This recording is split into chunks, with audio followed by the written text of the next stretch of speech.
بسم اللہ الرحمن الرحیم۔ واقعہ معراج اللہ تعالیٰ کی قدرت کی نشانیوں میں سے ایک نشانی ہے جو چشم زدن میں بظاہر رونما ہوا، لیکن حقیقت میں اس میں کتنا وقت لگا یہ اللہ تعالیٰ اور اس کے رسول صلی اللہ علیہ وآلہ وسلم بہتر جانتے ہیں۔ اللہ تعالیٰ نے اس واقعے میں اپنے محبوب پیغمبر حضرت محمد صلی اللہ علیہ وآلہ وسلم کو اپنی قدرت کاملہ کا مشاہدہ کروایا۔ واقعہ معراج اعلان نبوت کے 10ویں سال اور مدینہ ہجرت سے 1 سال پہلے مکہ میں پیش آیا۔ ماہ رجب کی 27ویں رات ہے اور اللہ تعالیٰ اپنے فرشتوں سے ارشاد فرماتا ہے کہ اے فرشتوں، آج کی رات میری تسبیح بیان مت کرو، میری حمد و تقدیس کرنا بند کر دو، آج کی رات میری اطاعت و بندگی چھوڑ دو، آج جنت الفردوس کو زیور اور لباس سے آراستہ کرو، میری فرما برداری کا کلہ اپنے سر پر باندھ لو۔ اے جبرائیل، میرا یہ پیغام میکائیل کو سنا دو کہ رزق کا پیمانہ ہاتھ سے علیحدہ کر دے۔ اسرافیل سے کہہ دو کہ وہ سوگ کو کچھ دیر کے لیے موقوف کر دے۔ اسرائیل سے کہہ دو کہ وہ کچھ دیر کے لیے روحوں کو قبض کرنے سے ہاتھ اٹھا لے۔ رضوان سے کہہ دو کہ جنت الفردوس کی درجہ بندی کرے۔ مالک سے کہہ دو کہ دوزخ کو تالا لگا دے۔ خلد بری کی روحوں سے کہہ دو کہ آراستہ اور پیراستہ ہو جائے اور جنت کی محلوں کی چھتوں پر سب بستہ کھڑی ہو جائے، اور جنت کے جو محل ہیں ان کی چھتوں پر اس طرح کھڑے ہوں کہ یوں معلوم ہو جیسے سب بستہ کھڑے ہیں۔ مشرق و مغرب میں جس قدر بھی قبریں ہیں ان سے عذاب ختم کر دیا جائے۔ آج کی رات شب معراج، میرے محبوب حضرت محمد صلی اللہ علیہ وآلہ وسلم کے استقبال کے لیے تیار ہو جاؤ۔ آج کی اس ویڈیو میں واقعہ معراج النبی صلی اللہ علیہ وآلہ وسلم کو قرآن و حدیث اور سیرت کی روشنی میں بیان کیا جائے گا۔ چشم زدن میں عالم بالا کا نقشہ بدل جاتا ہے۔ حکم ربی ہوا، اے جبرائیل، اپنے ساتھ 70,000 فرشتے لے جاؤ۔ حکم الہی سن کر جبرائیل امین سواری لینے کے لیے جنت میں جاتے ہیں، اور آپ نے ایسی سواری کا انتخاب کیا جو آج تک کسی شہنشاہ کو میسر نہ ہوئی ہوگی۔ میسر تو دور کی بات، دیکھی تک نہ ہوگی، دیکھنا تو دور کی بات، سوچی تک نہ ہوگی۔ اس سواری کا نام براق ہے۔ تفسیر روح بیان میں ہے کہ نبی کریم صلی اللہ علیہ وآلہ وسلم سے پہلے براق پر کوئی سوار نہ ہوا۔ ماہ رجب کی 27ویں شب کس قدر پرکیف رات ہے۔ رات آہستہ آہستہ کیف و نشاط کی مستی میں مست ہوتی جا رہی ہے۔ ستارے پوری آب و تاب کے ساتھ جھلملا رہے ہیں کہ یکا یک آسمانی دنیا کا دروازہ کھلتا ہے۔ انوار و تجلیات کے جلوے سمیٹے حضرت جبرائیل علیہ السلام نورانی مخلوق کے جھرمٹ میں جنتی براق لیے آسمان کی بلندیوں سے اتر کر حضرت ام ہانی رضی اللہ تعالیٰ عنہ کے گھر تشریف لاتے ہیں، جہاں ماہ نبوت حضرت محمد صلی اللہ علیہ وآلہ وسلم محو خواب ہیں۔ حضرت جبرائیل علیہ السلام ہاتھ باندھ کر کھڑے سوچ رہے ہیں کہ اگر آواز دے کر جگایا تو بے ادبی ہو جائے گی۔ فکر مند ہے کہ معراج کے دولہا کو کیسے بیدار کیا جائے۔ اسی وقت حکم ربی ہوتا کہ اے جبرائیل، میرے محبوب کے قدموں کو چوم لے تاکہ تیرے لبوں کی ٹھنڈک سے میرے محبوب کی آنکھ کھل جائے۔ اسی دن کے واسطے میں نے تجھے کافور سے پیدا کیا ہے۔ جبرائیل امین حکم ربی سنتے ہی آگے بڑھے اور کافوری ہون محبوب دو عالم حضرت محمد صلی اللہ علیہ وآلہ وسلم کے پائے ناز سے مس کر دیے۔ جبرائیل علیہ السلام کے ہونڈوں کی ٹھنڈک پا کر حضرت محمد صلی اللہ علیہ وآلہ وسلم بیدار ہوئے اور دریافت کرتے ہیں کہ اے جبرائیل، کیسے آنا ہوا؟ عرض کرتے ہیں، یا رسول اللہ صلی اللہ علیہ وآلہ وسلم، خدائے بزرگ و برتر کی طرف سے بلاوے کا پروانہ لے کر حاضر ہوا ہوں۔ یا رسول اللہ صلی اللہ علیہ وآلہ وسلم، اللہ تعالیٰ آپ کی ملاقات کا مشتاق ہے۔ حضور نبی کریم تشریف لے چلیے، زمین سے آسمانوں تک ساری گزرگاہوں پر مشتاق دید کا ہجوم ہاتھ باندھے کھڑا ہے۔ معراج نبوت میں یہ بات درج ہے۔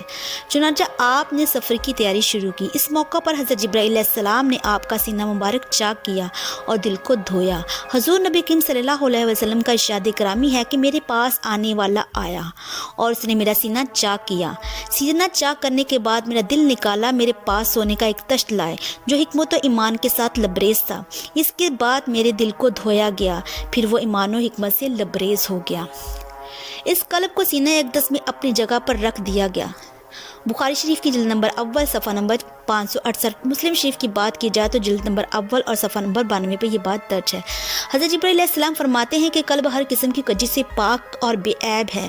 اس کی 2 آنکھیں ہیں جو دیکھتی ہیں، 2 کان ہیں جو سنتے ہیں۔ یہ فتح الباری کی روایت ہے، جلد نمبر 13 صفحہ نمبر 610۔ سینہ اقدس کے شک کیے جانے میں کئی حکمتیں شامل ہیں، جن میں سے ایک حکمت یہ ہے کہ قلب اطہر میں ایسی قوت قدسیہ شامل ہو جائے جسے آسمانوں پر تشریف لے جانے اور عالم سماوات کا مشاہدہ کرنے بالخصوص دیدار الہی کرنے میں کوئی دقت اور دشواری پیش نہ آئے۔ پھر آپ صلی اللہ علیہ وآلہ وسلم کے سر انور پر امامہ باندھا گیا۔ علامہ قاسمی رحمۃ اللہ علیہ فرماتے ہیں کہ شب معراج حضرت محمد صلی اللہ علیہ وآلہ وسلم کو جو امامہ شریف پہنایا گیا وہ امامہ حضرت آدم علیہ السلام کی پیدائش سے 7000 سال پہلے کا تیار ہوا تھا۔ 40,000 ملائکہ اس کی تعظیم و تکریم کے لیے اس کے ارد گرد کھڑے تھے۔ حضرت جبرائیل علیہ السلام نے حضرت محمد صلی اللہ علیہ وآلہ وسلم کو نور کی ایک چادر پہنائی، زمرد کی نالین پاک پاؤں میں زیب تن فرمائی اور یاقوت کا کور باندھا۔ یہ بھی معراج نبوت صفحہ نمبر 601 پر بات درج ہے۔ معراج نبوت صفحہ نمبر 606 پر یہ بھی درج ہے کہ حضور نبی کریم صلی اللہ علیہ وسلم نے براق کا حلیہ بیان کرتے ہوئے فرمایا کہ سینہ صرف یاقوت کی مانند چمک رہا تھا، اس کی پشت پر بجلی گھومتی تھی، ٹانگیں سبز زمرد دم مرجان سر اور اس کی گردن یاقوت سے بنائی گئی تھی، بہشتی زین اس پر کسی ہوئی تھی جس کے ساتھ سرخ یاقوت کے 2 رکاب آویزاں تھے، جس کی پیشانی پہ لا الہ الا اللہ محمد رسول اللہ لکھا ہوا تھا۔ پھر رسول اللہ صلی اللہ علیہ وآلہ وسلم براق پر تشریف فرما ہوئے، جبرائیل علیہ السلام نے رکاب تھام لی، میکائیل علیہ السلام نے لگام پکڑ لی اور اسرافیل علیہ السلام نے زین کو سنبھالا۔ حضرت امام قاسمی رحمۃ اللہ علیہ فرماتے ہیں کہ معراج کی رات 80,000 فرشتے حضور صلی اللہ علیہ وسلم کے دائیں طرف اور 80,000 فرشتے حضور صلی اللہ علیہ وسلم کی بائیں طرف تھے۔ فضا درود و سلام کی صداؤں سے گونج اٹھی اور آقا نامدار حضرت محمد صلی اللہ علیہ وآلہ وسلم درود و سلام کی گونج میں سفر معراج کا آغاز کرتے ہیں۔ اس واقعے کو قرآن مجید نے اللہ تعالیٰ نے اس طرح بیان فرمایا ہے کہ وہ ذات ہر نفس اور کمزوری سے پاک ہے، جو رات کے تھوڑے سے عرصے میں بلکہ رات کی تھوڑے سے حصے میں اپنے محبوب اور مکرم بندے کو مسجد حرام سے مسجد اقصی تک لے گئے، جس کے گرد و نواح کو ہم نے بابرکت بنا دیا تاکہ ہم اس بندہ کامل کو اپنی نشانیاں دکھائیں۔ سورہ بنی اسرائیل کی آیت کا یہ ترجمہ ہے۔ آپ نہایت شان و شوکت سے ملائکہ کے جلوس میں مسجد حرام سے مسجد اقصی کی طرف روانہ ہوتے ہیں۔ یہ گھڑی کس قدر دل نواز تھی کہ جب مکان سے لا مکان تک نور ہی نور پھیلا ہوا تھا، سواری بھی نور تو سوار بھی نور، باراتی بھی نور تو دلہا بھی نور، میزبان بھی نور تو مہمان بھی نور۔ نوریوں کی یہ نوری بارات فلک بوس پہاڑوں بے آب و خیار ریگستانوں، گھنے جنگلوں، چٹل میدانوں، سر سبز و شاداب وادیوں، پرخطر ویرانوں پر سے سفر کرتی ہوئی وادی بسا میں پہنچتی ہے، جہاں کھجور کے بے شمار درخت ہیں۔ حضرت جبرائیل علیہ السلام عرض کرتے ہیں کہ حضور یہاں اتر کر 2 رکعت نفل ادا کیجیے، یہ آپ کی ہجرت گاہ مدینہ طیبہ ہے۔ نفل کی ادائیگی کے بعد پھر سفر شروع ہوتا ہے۔ راستے میں ایک سرخ ٹہلا آتا ہے جہاں حضرت موسیٰ علیہ السلام کی قبر ہے۔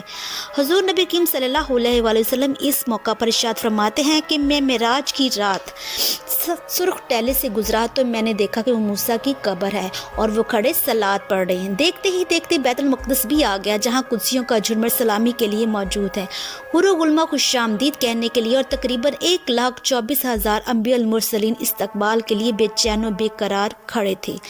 حضور نبی کریم صلی اللہ علیہ وآلہ وسلم اس مقام پر تشریف لے گئے جسے باب محمد کہا جاتا ہے۔